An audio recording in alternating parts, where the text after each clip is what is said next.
I'm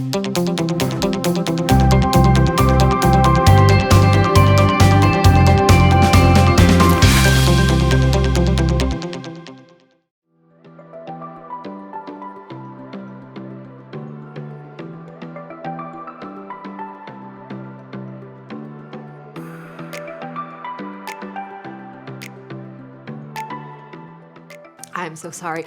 I just really love books. Okay. Hey everyone. We are in the middle of a series called Big Picture. And in it, we've been talking about the life of this pretty important guy in the Bible named Joseph. Now, we'll get to more on him later, but what you need to know is this. His story was crazy. It was cray, y'all. Like, grab yourself some movie theater popcorn, butter, a little bit of salt. Okay, here we go. He found himself in the middle of some really unbelievable, difficult, and even scary circumstances. And while we all get the privilege of knowing how amazing his story ended up, at the time, he certainly didn't see the bigger picture. All he could see was what was happening right in front of him then and there. I have to wonder if being in the middle of all those crazy and painful circumstances ever made Joseph ask a question that I think a lot of us ask when we find ourselves in similar situations. What is the point? I mean, honestly, haven't we all been there? You go through a situation in your life that you do not understand, or you find yourself in a circumstance that you don't want to be in, and you're so disappointed with the way your life looks, and you think to yourself, what is the point of all this? Why do I have to go through any of it? Why does it have to be this way?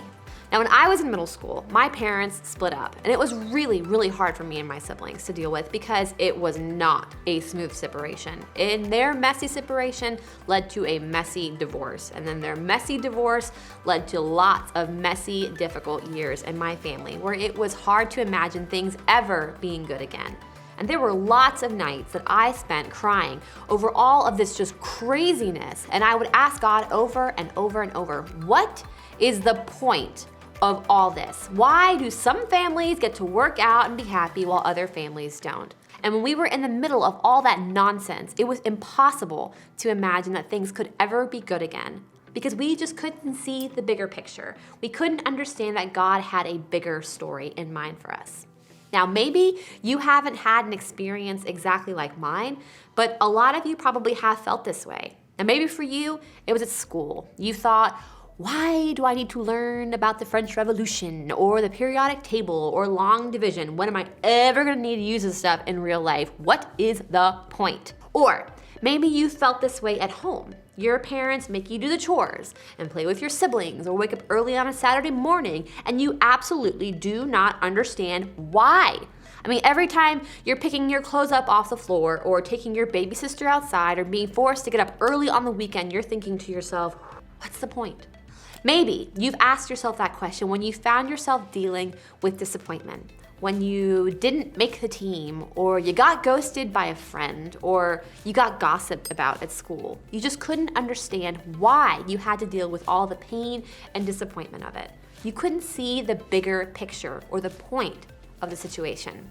Or maybe it was something really and truly painful. Maybe you watched a loved one struggle through an illness. Maybe they even passed away. Or maybe you've dealt with things like anxiety or depression, and no matter what you do, you just can't seem to shake it. Now, maybe your parents are going through a divorce, or you've been placed in foster care, or someone close to you hurt you in a way that you don't know how to come back from. Those things certainly make you wonder, what is the point to all of this? Maybe you even feel this way about your faith. You come to church, you crack open a Bible a couple of times, you say a few prayers here and there, but nothing really feels different. And you keep trying to connect with God, but nothing seems to happen, and you're left wondering, what's the point? The truth is, we all experience difficult things throughout our lives. And when we're in the middle of those difficult things, we often ask that same question, what is the point? We don't see any good in the situation, and we don't experience the outcome that we hope for. And we don't see any part of the big picture, we just see our pain. When we feel that way, it's nearly impossible to believe that anything good could come from it, isn't it? Well, That brings us right back to our pal, Joseph. So grab your movie theater popcorn, here we go. His life is recorded in the portion of the Bible called the Old Testament, and that's the first half of the Bible written before Jesus came to the earth. So remember how we said Joseph found himself in the middle of a lot of difficult and painful and frustrating circumstances? Well, after his own brothers threw him down a well, and then he was sold off into slavery, Joseph was taken to Egypt to work for this guy named Potiphar. And just as things were starting to look up for Joseph, he was put into a really difficult situation, falsely accused of something he didn't do, and he was thrown into prison as punishment. Talk about unfair. I mean, can you just imagine how Joseph must have felt sitting there in prison? I know what I'd be thinking. It'd be something like, God, you have got to be kidding right now. I mean, things couldn't get any worse for me. How long is it supposed to last? What is the point of any of this? Now, I think these are definitely fair questions for Joseph to have asked. I mean, he tried so hard to do the right thing and remain faithful to God. And this was where it got him, in jail? I mean, if I were Joseph, I definitely would have had a hard time seeing the big picture. Now, thankfully, God always has the bigger picture in mind. Now, what Joseph couldn't see as he sat in that prison was that God was working behind the scenes. He was working for Joseph's good, even during his pain. Joseph just couldn't see it yet. Okay, so you see, while Joseph actually was in jail, he wasn't the only one that was in there. I'm looking for, did somebody have my bread? Oh, here. Okay, so while he was in jail, he met two other people that were in there with him. There was a baker. You can probably guess what a baker does. A baker makes bread. And he also met a cupbearer. But the cupbearer, that's not a role that we really hear about in our current day. So basically, Pharaoh's cupbearer was a really trusted person who served him drinks to make sure that it wasn't poisoned. He would do that, by drinking some of it. It's poisoned! So if it was poisoned, the cupbearer would die instead of the Pharaoh. Oh, man. What Joseph didn't know yet was that these two guys, the cupbearer and the baker, were gonna play a much bigger role in this story. Now let's take a look at what happened. While they were in prison, Pharaoh's cupbearer and baker each had a dream one night, and each dream had its own meaning. When Joseph saw them the next morning, he noticed that they both looked upset. "Why do you look so worried today?" he asked them. And they replied, "We both had dreams last night, but no one can tell us what they mean." At first glance, this doesn't seem all that remarkable of a story, right? So two guys had a couple of weird dreams. That's not all that important, right?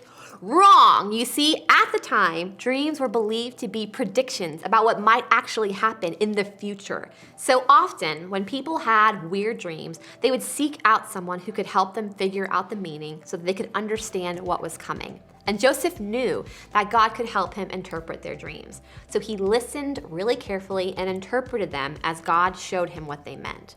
Joseph told the cupbearer that his dream meant the Pharaoh was going to restore him to his position in 3 days. Yay, cupbearer, you did it, man! And then Joseph predicted that the baker's dream meant that in 3 days the Pharaoh was gonna kill him. Not great news. I would much rather be the cupbearer in the scenario, wouldn't you? Sorry, baker. Either way, after Joseph helped these two guys understand their dreams, he had just one request for the cupbearer. When he got restored to his position with the Pharaoh, he would mention Joseph and help him get out of prison. Let's take a look at what happened next. Pharaoh's birthday came 3 days later, and he prepared a banquet for all his officials and staff. He summoned his chief cupbearer and chief baker to join the other officials. He then restored the chief cupbearer to his former position so he could again hand Pharaoh his cup. But Pharaoh impaled the chief baker, just as Joseph had predicted when he interpreted his dream.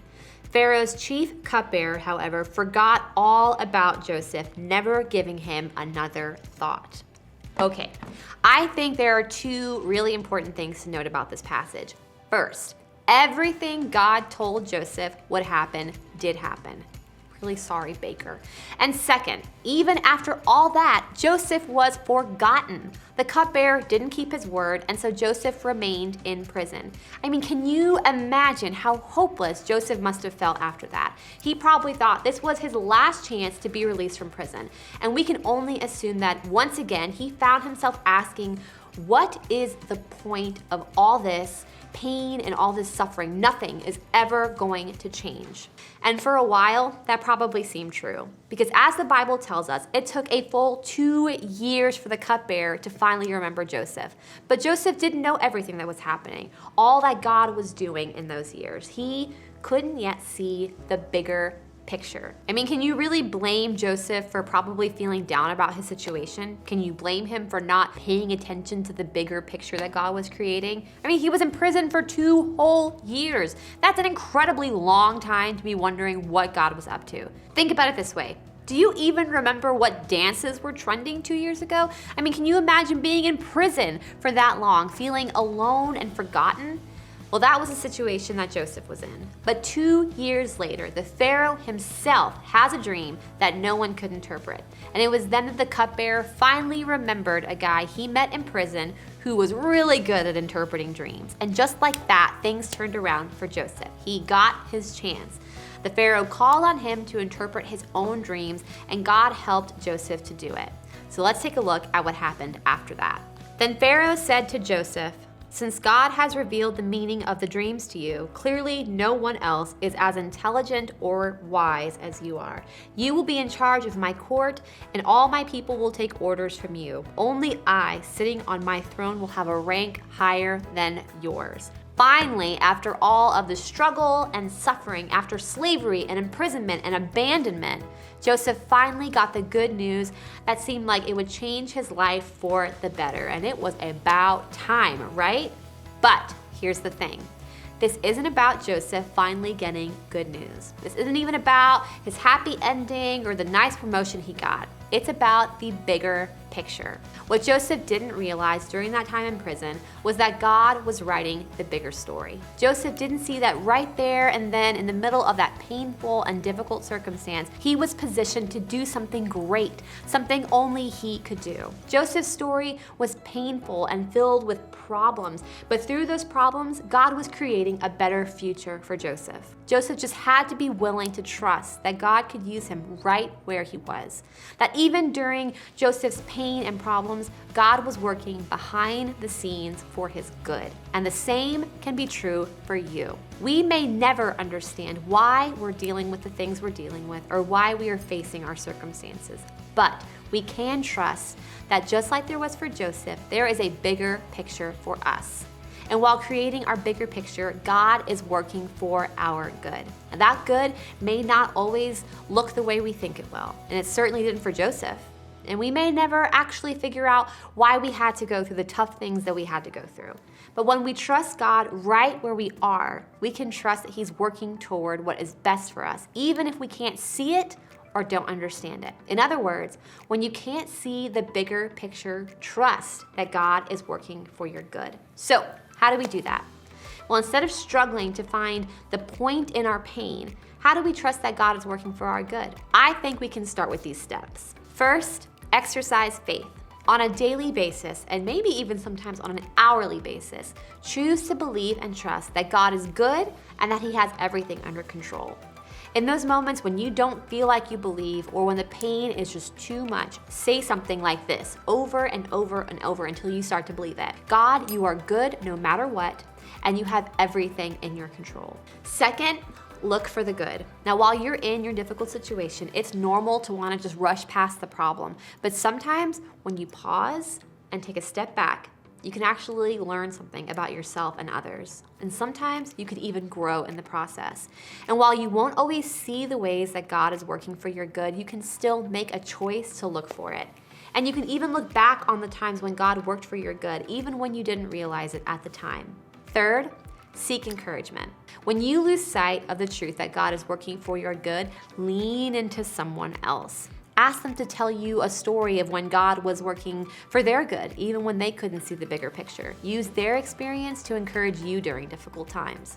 So remember, when you can't see the bigger picture, trust that God is working for your good. As you head out today, think about this.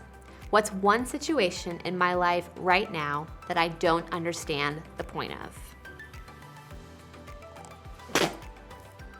Still poisoned.